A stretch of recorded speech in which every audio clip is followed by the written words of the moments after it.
High friends welcome back to my channel. आज के आमी आपनादेरके पाटियाला पैंट काटिंग एवं सेलाई देखिए देव। सम्पूर्ण भिडियो देखार जोन्नो अवश्य आपनादेरके प्रथम थेके शेष अब्दि एई भिडियो देखते होबे।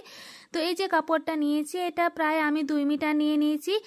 তারপরে দেখে নাও এই কাপড়টাকে এরকম ভাবে ফোল্ড করে নিলাম আমি লম্বালম্বি ভাবে। এরপরে আমি এটাকে এরকম ভাবে বিছিয়ে দেব এবং এই কাপড়টা থেকে আমি কোমর বেল্ট বের করে নেব আগে। তো এটার মাপ আমি এখানে দিয়ে দেব, আপনারা চাইলে দেখিয়ে নেবেন, ঠিক আছে। এবং দেখে নাও ফ্রেন্ডস এখানে একটা সোজা দাগ টেনে নিতে হবে কাপড় সোজা করার জন্য এবং এইখান থেকে এই অবধি একটা পয়েন্ট নিতে হবে। এটা আমি 8 ইঞ্চি পয়েন্ট নিয়ে নিয়েছি কোমর বেল্টের জন্য, যেহেতু 2 ইঞ্চি আমি উপরে বর্ডারের জন্য নিয়ে নেব কোমরে ডরি লাগাবার জন্য, তার জন্য 8 ইঞ্চিতে আমি পয়েন্ট করে নিচ্ছি। এরকমভাবে লম্বালম্বি আমি নিয়ে নেব।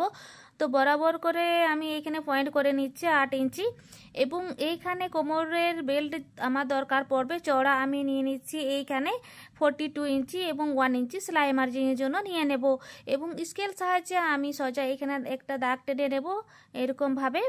তো সোজা দাগ টেনে নিচ্ছি, তারপরে আমি কাপড়টাকে কাটিং করে নেব। তো এখানে কাটিং করে নেব এরকম ভাবে।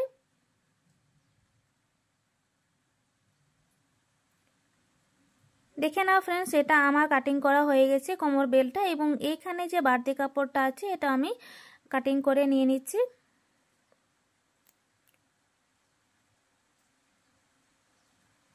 হয়ে গেছে ফ্রেন্ডস আমার কোমর বেল্টটা কাটিং হয়ে গেছে। এরপরে আমি নিচের ঝুলটা কাটিং করব। এই জন্য কাপড়টাকে এরকম ভাবে চওড়া ভাবে এটাকে ফোল্ড করে নেব এবং এইখানে কাপড় সোজা করার জন্য একটা আমি সোজা ভাবে কাটিং করে নিচ্ছি।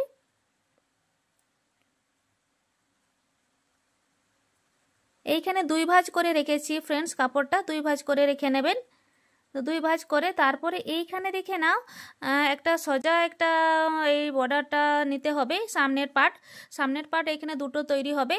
তো এইখানে আমি 17 ইঞ্চি বরাবর করে চওড়া নিয়ে নিয়েছি এবং লেন্থ আমি নিয়ে নিয়েছি 38 ইঞ্চি আছে, তার জন্য 32 ইঞ্চি নিয়েছি, যেহেতু 8 ইঞ্চি আমার কোমর বেল্ট হবে তার জন্য। এবং এইখানে সোজা দাগ টেনে নিতে হবে এরকম ভাবে।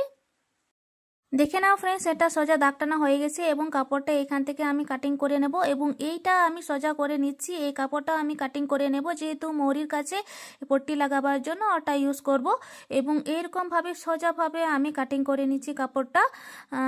2 ভাগ হয়ে যাবে এটা, ঠিক আছে। তো এটা আমার কাটিং করা হয়ে গেছে এরকম চৌকো ভাবে এবং দেখে নাও ফ্রেন্ডস এটাও আমি 4 ভাগ করে রেখেছি এবং চওড়া ভাবে এটাকে ফোল্ড করে রেখেছি এরকম ভাবে। অবশ্যই চারিপাশে আমি দেখিয়ে দিচ্ছি আপনাদেরকে এরকম ভাবে চৌকো ভাবে আপনারা ফোল্ড করে রেখে নেবেন এবং এরকম ভাবে লেন্থ আপনারা নিয়ে নেবেন। লেন্থ আপনাদের যা ছিল সেটাই নিয়ে নেবেন। 32 ইঞ্চি আমি লেন্থ রেখেছিলাম, সেই 32 ইঞ্চি আমি লেন্থ নিয়ে নিলাম এবং এখানে যা বাড়তি থাকবে সেটা আপনারা নিয়ে নেবেন এবং এইখানে দেখে নেবেন 2 ইঞ্চি ওপর সাইডে একটা পয়েন্ট নিয়ে এরকম সোজা দাগ টেনে নেবেন, ঠিক আছে। যেমন এটা লেন্থ আমি এরকম ভাবে নিয়েছি 32, সেই রকমই আপনারা নিয়ে নেবেন এবং দেখে নাও এটা আমি নিয়ে নিলাম। এটা যেমন হয়েছে দাগ টানা সেম এই পাশটা আপনারা দাগ টেনে নেবেন এই কোনাকোনি থেকে এই অবধি দেখে নাও হয়ে গেছে এবং এই সাইডটা যতটা লম্বা থাকবে সেই হিসেবে নিয়ে নেবেন। বাড়তি কাপড় থাকবে কোনো অসুবিধা নয়, এটা হাইয়ের জন্য তৈরি হবে এবং এখানে 2 ইঞ্চি নিয়ে নিয়েছি এবং তারপরে দেখে নাও এরকমভাবে সোজা দাগ টেনে নেবেন। সোজা দাগ টেনে নিলাম কোনাকোনি এরকমভাবে 2 ইঞ্চি যে এই পয়েন্টটা নিয়েছিলাম সেইখান থেকে পয়েন্টটা নিয়ে তারপরে সোজা দাগ টেনে নিয়েছি এবং এইখান থেকে এরকমই গোলাইভাবে আপনারা কাটিং করে নেবেন। তো দেখে নাও এটা আমি পুরোটা কাটিং করে নিয়েছি সোজা ভাবে।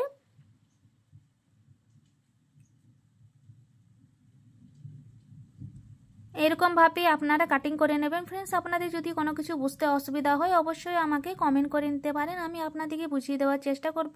এবং দেখে নাও ফ্রেন্ডস এইখানে জয়েন আছে তো এইটা আমি কাট করে নিচ্ছি এরকম ভাবে।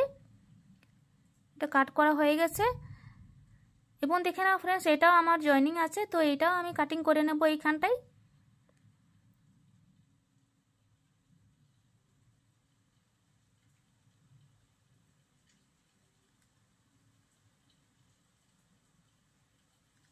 দেখে নাও ফ্রেন্ডস এটা আমি কাটিং করে নিলাম এবং এরকম ভাবে জয়েনিং হবে কাপড়টা দুপাশে, ঠিক আছে। তো দেখে নাও এটা সামনে পার্ট থাকবে এই চওড়া লম্বালম্বি, এটা সামনে পার্ট থাকবে আর এইটা এই পাশে থাকবে আর একটা পার্ট এই বা পাশে থাকবে, ঠিক আছে।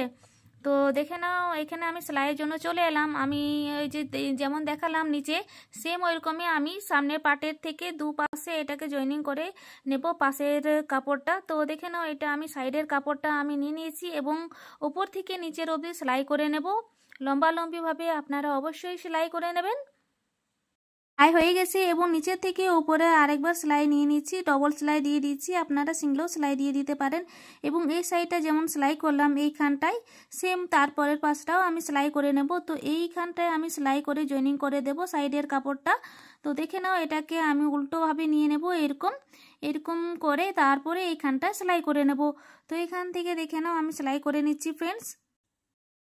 আপনাদের কাছে আমার একান্ত অনুরোধ, যারা আমার চ্যানেলে সাবস্ক্রাইব করে দিয়েছেন তাদেরকে অসংখ্য ধন্যবাদ, এবং যারা এখনও সাবস্ক্রাইব করেননি আমার চ্যানেলে নতুন আছেন প্লিজ আমার চ্যানেলটাকে সাবস্ক্রাইব করে দিয়ে আমার পাশে থাকুন এবং বেল আইকনটাকে দাবিয়ে অল নোটিফিকেশন প্রেস করে দিন। তাহলে যখনই আমি নিত্য নতুন ভিডিও দেব তখনই আপনাদের কাছে আমার নতুন নোটিফিকেশনটা পৌঁছে যায়।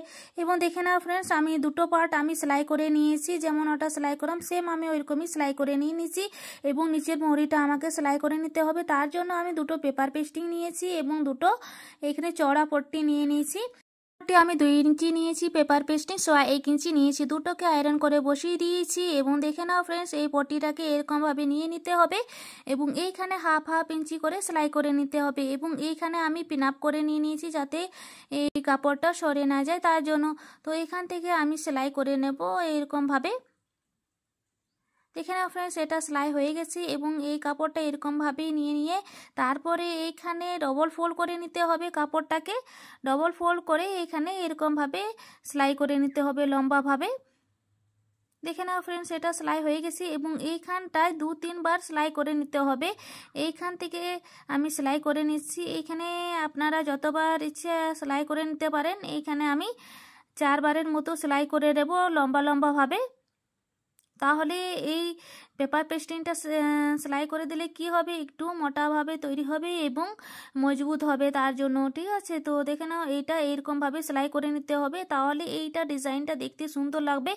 এটা যেমন এরকম ঘুরিয়ে সেলাই করলাম সেম এই পাশটাও আমি এরকমভাবে ঘুরিয়ে সেলাই করে নিলাম। দেখে নাও সুন্দরভাবে লাগছে, এটা সুন্দর লাগবে দেখতে, এই জন্য এরকমভাবে অবশ্যই সেলাই করার চেষ্টা করবেন ফ্রেন্ডস। তো এটা আমার সেলাই হয়ে গেছে, সেম আমি ওইরকমই এই মুড়িটাও সেলাই করে নেব এই পট্টিটা দিয়ে।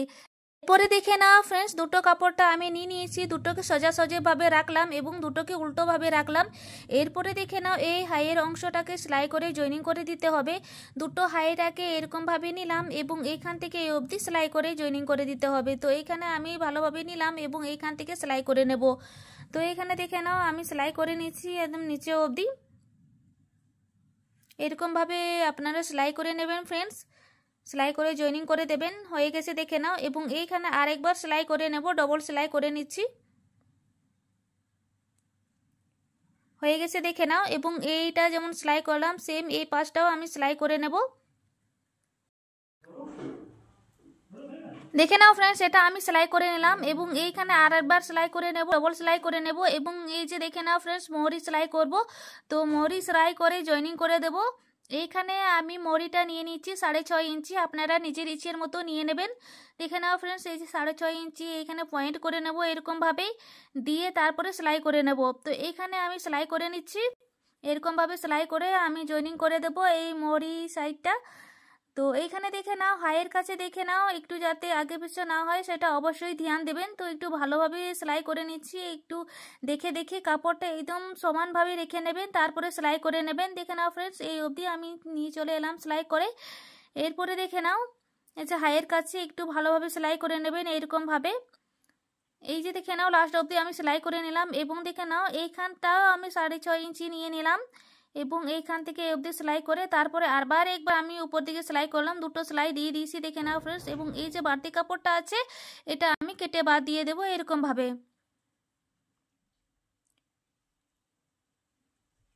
এই সাইডটাও আমি কেটে নিচ্ছি, দেখে নাও হয়ে গেছে কাটা। এবং এই যে দেখে নাও কোমরের বেল্টটা আমি সেলাই করব, তার জন্য এই কাপড়টা এরকমভাবে খুলে নিলাম, দিয়ে তারপরে দেখে নাও ফ্রেন্ডস এটাকে চেক করে নিচ্ছি এরকমভাবে। অবশ্যই 43 ইঞ্চি রেখে নেবেন এবং এইখানে এরকমভাবে ফোল্ড করে নেবেন, ভিতর সাইডে ফোল্ড করবেন ফ্রেন্ডস। তারপরে এইখানে ডরি লাগাবার জন্য 2 ইঞ্চি চড়া আমি রেখেছিলাম, সেই 2 ইঞ্চি চড়া বরাবর করে নিয়ে তারপরে সেলাই করে নিতে হবে। তো এই সাইডটাও এরকমভাবে আমি সেলাই করে নিচ্ছি এই কোনাটার কাছে।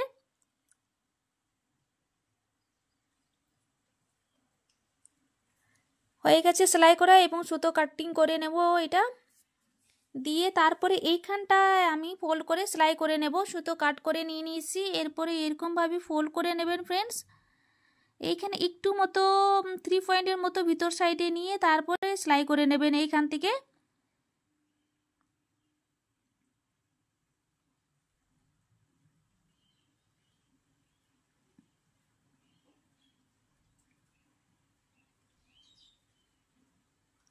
এরকমভাবে অবশ্যই লাস্ট অবধি সেলাই করে নেব। দেখে নাও হয়ে গেছে এবং এইখানে সেলাই করে জয়েনিং করে দেব।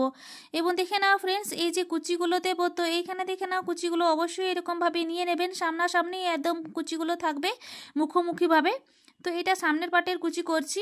এই যে সামনের পার্টে দুটো যেমন কুচি করলাম এরকম মুখোমুখি করলাম, সেম ওইরকমই পিছন সাইডের হাইয়ের কাছে কুচিটা করে নিতে হবে। এরকমভাবে দুটো কুচি করে নেবেন পিছন সাইডে। তো পিছন সাইডে কুচি আমি দেখাচ্ছি না, এখানে আমি সামনের পার্টের কুচি দেখাচ্ছি। দেখে নাও পিছন পার্টে দুটো কুচি হবে এবং সামনের পার্টে দেখে নাও আপনারা অনেকগুলো কুচি দিয়ে দিতে পারেন। এইখানে যেমন আপনাদের ইচ্ছে থাকবে সেরকম আপনারা কুচি করে নেবেন, যতটুকু কাপড় থাকবে সেই হিসেবে। এইখানে দেখে নাও আমি 1.5 ইঞ্চি বরাবর করে আমি কুচি করে নিচ্ছি। এরকম ভালোভাবে নিয়ে নেবেন, এরকমভাবে কুচি করে তারপরে এক একটা পর এক একটা পিন আপ করে নেবেন। আমি ভালোভাবে পিন আপ দিয়ে দিয়েছি। অনেকে সেলাই করে সুই সুতো দিয়ে, তো আমার এখানে পিন আপ আছে, তো পিন আপ দিয়ে আমি পিন আপ করে নিচ্ছি, তাহলে আমার সুবিধা হবে কুচিগুলো সেলাই করতে। ঠিক আছে, তো আমি ভালোভাবে পিন আপ লাগিয়ে নিলাম এবং দেখে নাও এইখানে আমি পিছন সাইডে দুটো কুচি দিয়ে তারপরে সেলাই করে নিয়ে নিয়েছি আগে পিছন সাইডে, এবং সামনের সাইডে সবগুলো এরকম মুখোমুখি থাকবে কুচিগুলো দু সাইডের। এবং এইখান থেকে আমি সেলাই করে চারিপাশে রাউন্ড করে দেব। দেখে নাও এখান থেকে আমি সেলাই করে নিচ্ছি। এবং ফ্রেন্ডস, এই যে কুচিগুলো আছে এগুলো দুটো হিপের সামনাসামনি একদম থাকবে। ঠিক আছে, এই অবধি কুচিটা আসবে, পিছন দিকে কুচি যাবে না, হিপের অবধি থাকবে। তারপরে এটা দেখে নাও আমি পুরোটা সেলাই করে নিচ্ছি চারিপাশ ঘুরিয়ে। এবং ফ্রেন্ডস, এই কুচিগুলো ভালোভাবে সেট করে নেবেন, কুচিগুলো যাতে আগে পিছে না হয় অবশ্যই এগুলো ধ্যান রেখে তারপরে সেলাই করে নেবেন। একটু ভালোভাবে দেখে দেখে আমি সেলাই করে নিচ্ছি, অবশ্যই এরকম দেখে দেখে আপনারা সেলাই করে নেবেন। এবং এই কুচিগুলো দেখে নাও ভালোভাবে সেট করে নিচ্ছি এরকমভাবে এবং সেলাই করে নিচ্ছি। পিছন সাইডে কুচিগুলো আগেই আমি করে নিয়েছি, দুটো কুচি রেখে নিয়েছিলাম, তারপরে সেলাই করে নিচ্ছি সামনের কুচিটা। ঠিক আছে,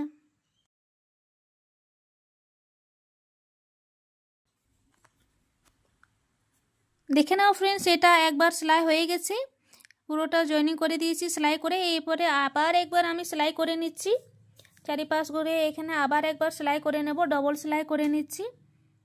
অবশ্যই আপনারা ডবল সেলাই দিয়ে দেবেন, ওপরে একটা সেলাই দিয়ে দিচ্ছি, একটা নিচে একটা উপরে। তো এরকমভাবে চারিপাশ ঘুরিয়ে সেলাই করে নেব, তাহলে এই কুচিগুলো ভালোভাবে সেটিং হয়ে যাবে। তো হয়ে গেছে সেলাই করা, এবং আমি আপনাদেরকে সামনের পার্টে দেখিয়ে দিচ্ছি এরকমভাবে খুবই সুন্দরভাবে এসছে কুচি। এই যে দেখে নাও খুবই সুন্দরভাবে হয়েছে এরকমভাবে। এটা আমি আপনাদেরকে ফিনিশিং লুকটা দেখাচ্ছি। এই যে দেখে নাও ফিনিশিং লুকটা এখানে আমি আপনাদেরকে দেখিয়ে দিচ্ছি। এটা সামনের দিকে কুচিটা এই যে হিপের বরাবর অবধি এসছে, পিছন দিকে কুচি আসবে না, সেটা আমি আপনাদেরকে আগেই দেখিয়েছিলাম। তো দেখে নাও এইখানে চারিপাশে আপনাদেরকে পুরোটা দেখাচ্ছি, সুন্দরভাবে কুচিগুলো হয়েছে, খুবই সুন্দর তৈরি হয়েছে। আপনাদের আজকের আমার ভিডিওটা কেমন লাগলো অবশ্যই ভালো লেগে থাকবে। আজকের আমার এই ভিডিওটা আপনাদের ভালো লাগলে অবশ্যই লাইক করো, শেয়ার করো, কমেন্ট করো। Thank you watching my video.